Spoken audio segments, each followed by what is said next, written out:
warahmatullahi wabarakatuh. Perkenalkan, nama saya Siti Dinda Tiarani dengan NIM 201290076 dari Program Studi Pendidikan Guru Sekolah Dasar Fakultas Ilmu Pendidikan Universitas Negeri Padang. Pada kesempatan kali ini, saya akan membuat video sebagai tugas pendidikan Bahasa Indonesia kelas rendah dengan dosen pengampu Ibu Dr. Randa Elvia Sukma MPD, PhD. Nah, pembahasan kita kali ini yaitu MMP. Ada yang tahu apa itu MMP? MMP adalah membaca dan menulis permulaan. Kali ini saya khusus akan membahas tentang metode membaca dan menulis permulaan. Nah, metode adalah cara atau prosedur yang ditempuh untuk tujuan tertentu. Nah, membaca, menulis permulaan atau MMP ini merupakan program pembelajaran yang mana diorientasikan kepada kemampuan membaca dan menulis permulaan di awal kelas atau di kelas rendah pada saat anak-anak mulai memasuki bangku sekolah. Nah, lanjut, apa sih tujuan membaca permulaan? Nah, kita akan membahas sedikit ya, apa sih itu tujuan membaca permulaan. Nah, tujuan membaca permulaan ini adalah agar peserta didik memiliki kemampuan mengenal, mengingat, mengubah, memahami, dan juga menyuarakan tulisan atau kata-kata dengan intonasi yang wajar. Nah, sehingga pada akhirnya siswa dapat membaca dengan baik dan juga lancar. Kemudian, apa pula sih tujuan dari menulis permulaan? Nah, tujuan pembelajaran menulis permulaan ini adalah mendidik peserta didik supaya mampu menulis. Untuk mencapai tujuan tersebut, pastinya pembelajaran menulis permulaan dimulai dari tingkat awal, yaitu pengenalan lambang bunyi dan penggunaan alat tulis yang benar. Nah, pembelajaran menulis, khususnya menulis permulaan ini diberikan sebagai dasar keterampilan menulis di kelas yang lebih tinggi sehingga peserta didik tidak mengalami kesulitan dalam mengikuti pelajaran. Nah, selanjutnya kita masuk nih, apa saja metode dari membaca menulis permulaan. Yang pertama ada metode ijah, yang kedua metode bunyi, yang ketiga metode suku kata dan metode kata, yang keempat metode global atau kalimat, serta yang kelima yang terakhir yaitu metode SAS. Nah, kita akan bahas satu persatu. Yang pertama yaitu metode ejah. Nah, pembelajaran membaca dan menulis permulaan dengan metode ini memulai pengajarannya dengan memperkenalkan huruf-huruf alfabet. Huruf-huruf tersebut dihafalkan dan juga dilafalkan peserta didik sesuai dengan bunyinya menurut abjad. Sebagai contoh dari A, B, C, D, E, F, G, dan seterusnya. Nah, di sini saya juga udah menampilkan nih poster dari alfabet. Nah, sebagai contoh agar peserta didik gampang menghafal dan juga melafalkan abjad ini adalah dengan mengajarkannya sambil bernyanyi. Nah, contohnya seperti ini ya. A, B, C, D, E, F, G, H, I, J, K, L, M, N, O, P, Q, R, S, T, U, V, W, X, Y, Z. Nah, mungkin dengan mengajarkan nyanyian tersebut, peserta didik akan lebih gampang lagi menghafalkan dan juga melafalkan alfabet dari A sampai Z. Mungkin metode itu bisa digunakan. Nah, selanjutnya peserta didik diajak untuk berkenalan dengan suku kata dengan cara merangkaikan beberapa huruf yang sudah dikenalnya. Misalnya B, A dibaca ba gitu ya. Nah, selanjutnya contohnya misalnya D, U dibaca du. Kemudian keduanya jika digabungkan akan dilafalkan menjadi ba dan du, maka menjadi badu. Nah, untuk contoh yang berikutnya misalnya bu dibaca bu. Kemudian ada huruf K dan huruf U dibaca ku menjadi ku. Nah, jika keduanya digabungkan menjadi buku. Nah, proses ini seiring dengan menulis permulaan setelah anak-anak bisa menulis huruf-huruf lepas. Nah, setelah itu dilanjutkan pula dengan belajar menulis rangkaian huruf yang berupa suku kata. Nah, kita masuk ke metode yang berikutnya, yaitu metode bunyi, yang mana proses pembelajaran membaca permulaan pada sistem pelafalan abjad atau huruf dengan metode bunyi ini adalah seperti misalnya huruf B dilafalkan B, B dilafalkan dengan E pepet seperti pengucapan pada kata benar, beli, dan juga basi. Nah, sebelum huruf B itu keluar dari mulut kita, tentunya ada E pepet yang kita lewati gitu ya tahapnya. Nah, seperti B, B gitu. Nah, berlaku juga nih untuk huruf-huruf yang lain. Contohnya selanjutnya huruf D dilafalkan D, D dilafalkan dengan E pepet seperti pengucapan pada kata deras, dari, duku. Nah, begitu juga dengan huruf C, G, P, misalnya C, cepat, cari, ciri. Kemudian G, G, G, ganti, guna, gelang.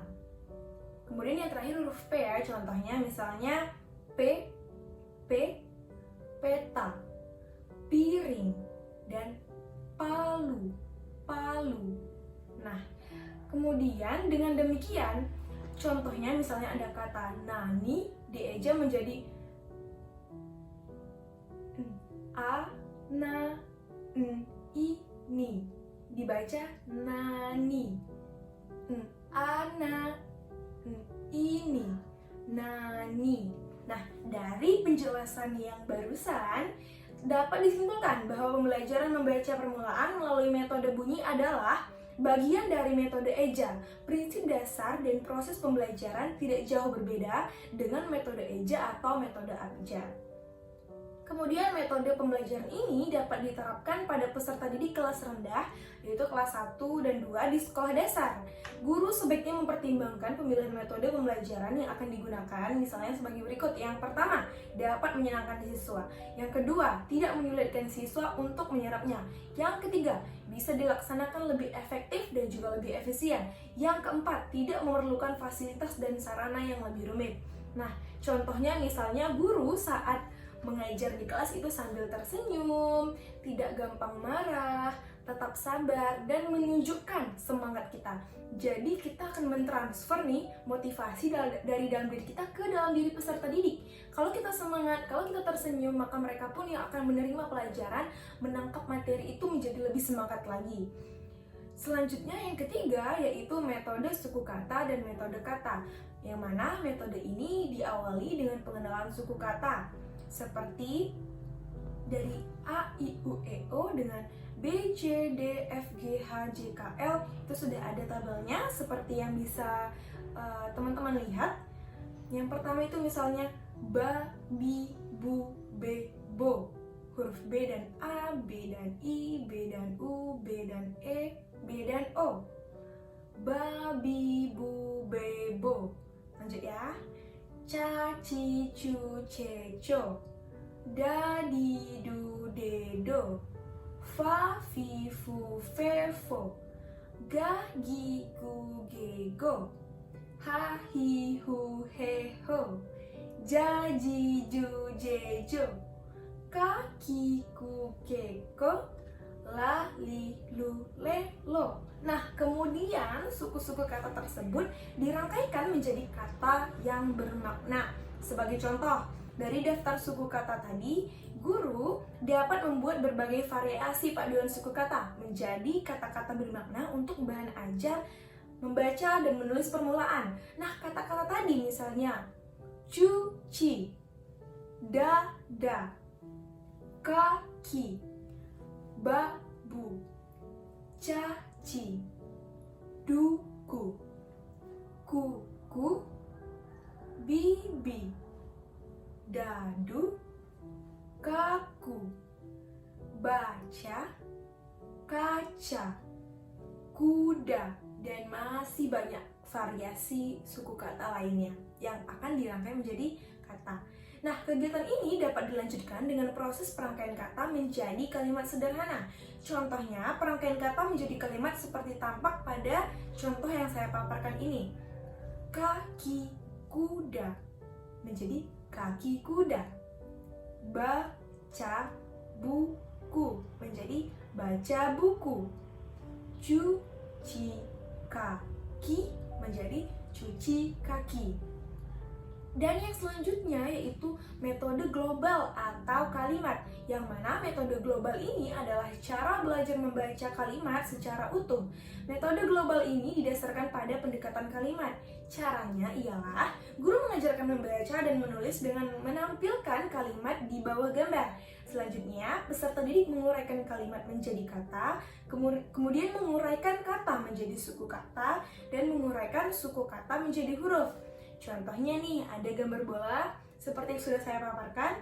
Kemudian kalimatnya ini bola. Jika dipecah lagi, ini bola. Pembacaannya ini bola. Kemudian dibalik lagi jadi ini bola. Dan yang terakhir ini bola. Oke, seperti itu ya. Kemudian yang kelima, metode SAS atau SAS, yang mana merupakan singkatan dari struktural analitik sintetik.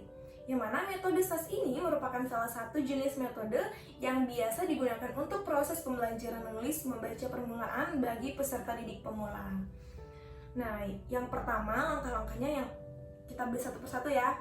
Yang pertama, merekam bahasa peserta didik, yaitu guru memilih kalimat sederhana yang sering didengar dan digunakan oleh peserta didik. Contohnya, ini buku, ini buku. Nah, kalimat itu kan tidak asing ya di pendengaran peserta didik atau kita semua. Jadi, kalimat yang sering digunakan itu bisa dicontohkan.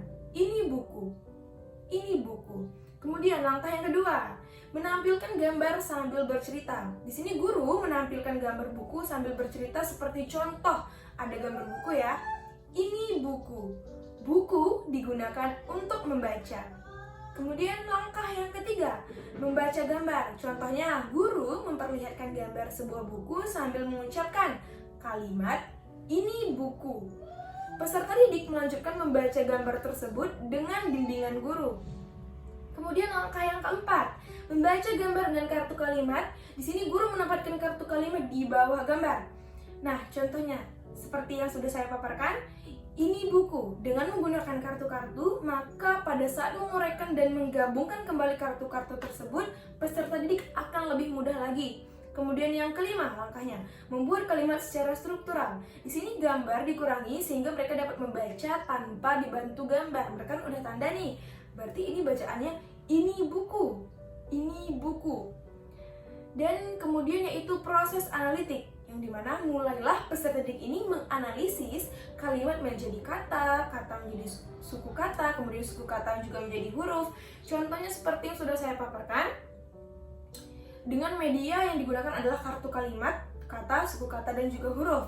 Nah, mungkin teman-teman atau penonton semua bisa melihat di sini ada kartu ini buku, kemudian kartu ini buku, ini buku, dan INIBUKU. Nah, yang selanjutnya yaitu proses sintetik, yang dimana peserta didik mulai merangkai kembali huruf-huruf menjadi suku kata menjadi kata, dan kata menjadi kalimat utuh. Media yang digunakan di sini adalah lagi-lagi media kartu yang menarik, yang berwarna dan bervariasi sehingga peserta didik tidak bosan dan pelajaran tidak monoton seperti itu saja. Contohnya seperti yang sudah saya paparkan ini. Di sini ada huruf INI, BUKU, ini buku, ini buku, kemudian ada kartu ini buku dengan warna yang juga beragam ya, jadi tidak membingungkan, malah justru membangkitkan semangat karena ini super duper pelangi pemandangannya. Oke, berdasarkan penjelasan yang sudah saya jelaskan sebelumnya, secara keseluruhan metode SAS ini tergambar seperti contoh yang bisa dilihat di sini ya, sudah saya paparkan. Di sini ada beragam kartu, yang mana metode SAS dapat menjadi andalan guru dalam pembelajaran membaca menulis permulaan. Tentunya dengan didukung dengan media yang bergambar nyata dan berwarna, termasuk kartu-kartu kata yang digunakan. Seperti di sini misalnya ada warna oranye, kemudian warna merah, warna hijau, dan masih banyak warna yang lainnya, warna ungu, warna coklat, dan masih banyak yang lainnya ya. Kemudian dengan berakhirnya metode SAS-Study, maka berakhir pula metode dari membaca menulis permulaan. Hanya itu yang dapat saya sampaikan, lebih dan kurang saya mohon maaf, karena kesempurnaan hanya milik Allah Subhanahu wa Ta'ala, dan saya masih dalam proses belajar juga. Terima kasih atas perhatian penonton semuanya. Terima kasih atas kesempatannya Ibu yang telah mengarahkan saya dan juga teman-teman yang sudah mendukung. Wabillahi taufiq wal hidayah. Wassalamualaikum warahmatullahi wabarakatuh.